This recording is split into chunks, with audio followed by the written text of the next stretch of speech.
আজ হঠাৎ মায়ের মন্দিরে আগমন হয়েছে আমাদের। এই দেখেন মায়ের মন্দিরের সামনে এসে আমরা ভিডিওটা করছি।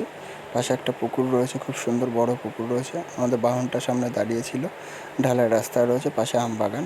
খুব ভালো লাগছে, সুন্দর পরিবেশ। দেখেন বাহনটা একটু একটু আগে আগে এগিয়ে আসবে। ওই দেখেন মায়ের মন্দির রয়েছে, মা আমডাঙ্গার মা করুণাময়ী মায়ের মন্দির আছে। খুব ভালো পরিবেশ, ইচ্ছা হলে যেতে পারেন আপনারা। এই যে আমাদের ছোট্ট বাহনটা, খুব প্রিয় আমাদের বাহনটা। এই যে বাহনটাকে রাখার স্থানে রাখলাম। পার্কিং কেটেছে, একটু চার্জ কেটেছে। পাশে আম বাগান রয়েছে। এখানে যেতে গেলে একটু জুতোটা রেখে যেতে হবে। এই যে লাড্ডু গোপালের মন্দির আছে, আমাদের শ্রীকৃষ্ণ মন্দির আছে। যাই হোক, ঢুকতে গেলে পুকুরে একটু হাত পা ধুয়ে নিজে পবিত্র হয়ে মন ঠান্ডা করে ঢুকতে হবে। যদিও মা থাকেন, তো মায়ের উপর ভরসা আমাদের। এটা মৃণালদা, এটা তো বোধহয় হাত পা ধুচ্ছেন। এই যে আমি যাই হোক নিজের ফেসটা দেখাতে পারিনি ক্যামেরায়, ওই জন্য এটা দিয়েছি।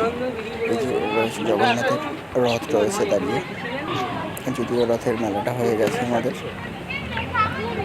আশেপাশে পরিবেশটা, ছেলেপেলে খেলছে, খুব সুন্দর পরিবেশ রয়েছে, ঠান্ডা পরিবেশ। বাপিদা আমাদের জুতোটা খুলছেন।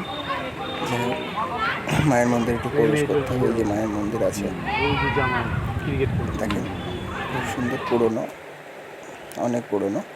এই যে আমরা ঢুকছি লাড্ডু গোপালের মন্দিরে, শ্রীকৃষ্ণের মন্দিরে ঢুকছি।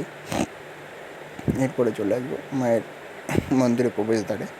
আমরা ঢুকছি, ঢুকে যদিও পরবর্তী সময়টা দেখাতে পারবো না, সেটা নিষেধাজ্ঞা আছে। এটা আমাদের তবু মহান্ত।